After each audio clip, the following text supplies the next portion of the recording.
Boa noite, hoje é dia 28 de março de 2020. Eu resolvi gravar 2 vídeos sobre conceitos importantes, básicos para iniciar, tá? Tem outro vídeo que é o Fundamental Saber sobre um curso de estatística que também trata de conceitos importantes. E outros conceitos aparecerão em outros vídeos, tá?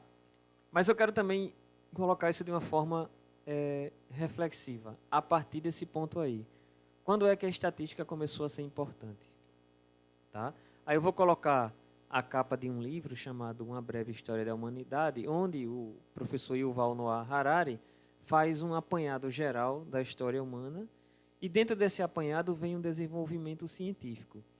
Ele coloca em 2 páginas, num livro grande, né, falando da origem da estatística como aquele momento onde a gente não conseguiria mais descrever de uma forma exata, precisa, perfeita, um sistema através de uma linguagem universal, que é a linguagem matemática.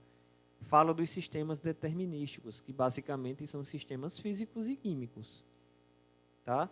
Então, esses sistemas são determinísticos.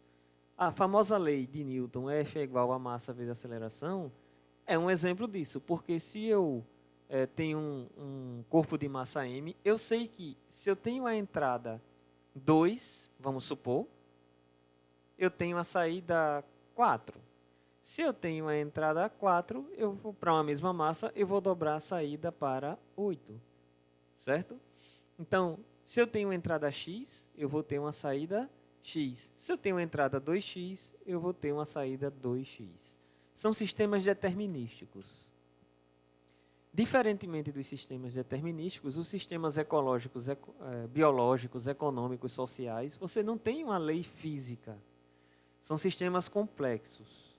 Eu vou trabalhar um pouquinho mais. Aí a estatística, segundo o autor, né, a estatística começou a entrar nesse momento, porque apesar dela utilizar matemática, não é uma fórmula, né? É um conjunto de técnicas e coletas de dados, e aí com a matemática, descrição desses dados, trabalho com esses dados de forma a encontrar maneiras de tomar decisões. Então, eu vou colocar 3 perguntas aqui.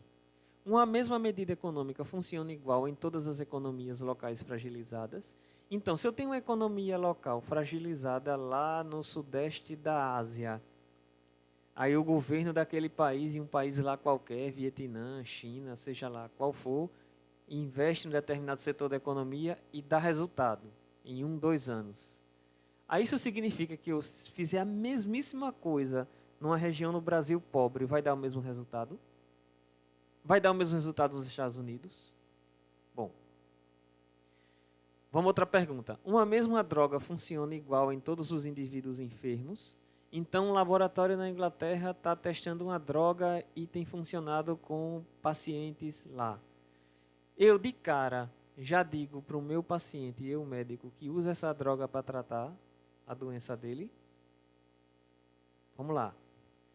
Uma mesma intervenção ambiental funciona igual em todos os ecossistemas? A gente sabe que o mundo tem diversos ecossistemas, ou biomas. Vamos imaginar. Uma intervenção ambiental na Caatinga vai funcionar do mesmíssimo jeito no Pampa?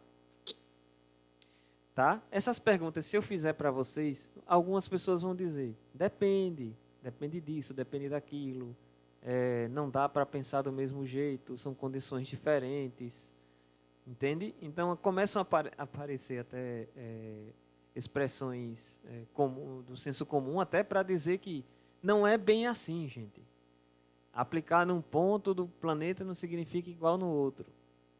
Porque não são sistemas, os sistemas sociais, o corpo humano, uma bacia hidrográfica, uma unidade de preservação ambiental não são sistemas determinísticos, são sistemas complexos. Eu queria dizer também que o sistema complexo aqui, eu estou trabalhando o sistema complexo no sentido de que tem muita variável interferindo nele. Tá? Existe quem estuda a teoria do caos, da complexidade, trabalha também com a questão do sistema complexo ser um sistema que é muito sensível às condições iniciais. Tá, eu não vou me trabalhar nisso não. Vou trabalhar no sistema complexo como uma expansão do que a literatura estatística fala de sistemas probabilísticos, tá? É como aquele sistema que a gente não consegue realmente estabelecer uma lei física, matemática tão direta, tá? Por quê? Porque tem muita variável envolvida. Vou jogar mais uma pergunta. Desestimular a compra de motocicletas diminui,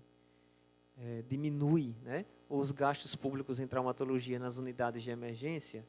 Alguém pega os dados de, vamos supor, o quanto as lojas, as concessionárias naquela cidade que vendem motocicleta faturaram.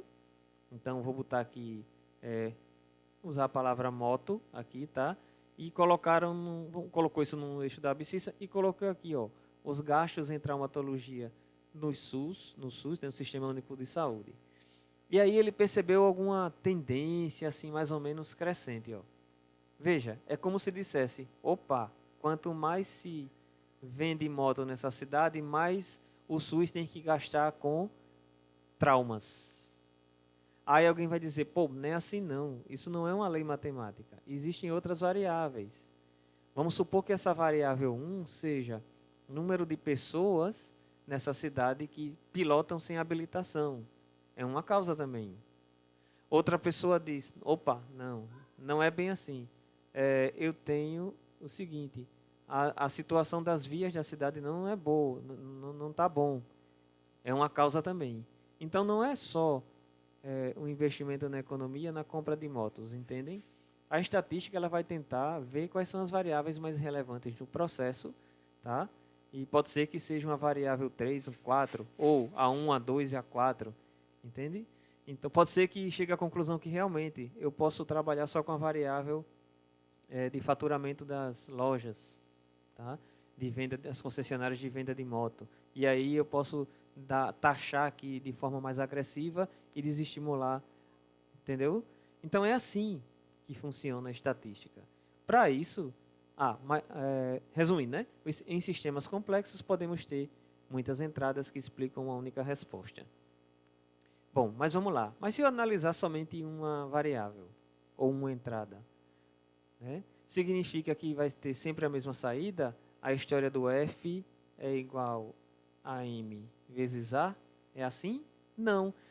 Para uma mesma entrada, eu posso ter probabilidade de ter a saída 1, eu posso ter uma probabilidade de ter uma saída 2, posso ter uma probabilidade de ter uma saída 3, 4, 5, entende? Então, nos sistemas complexos, também você não garante nem que para uma mesma entrada, você tenha a mesma saída, sempre.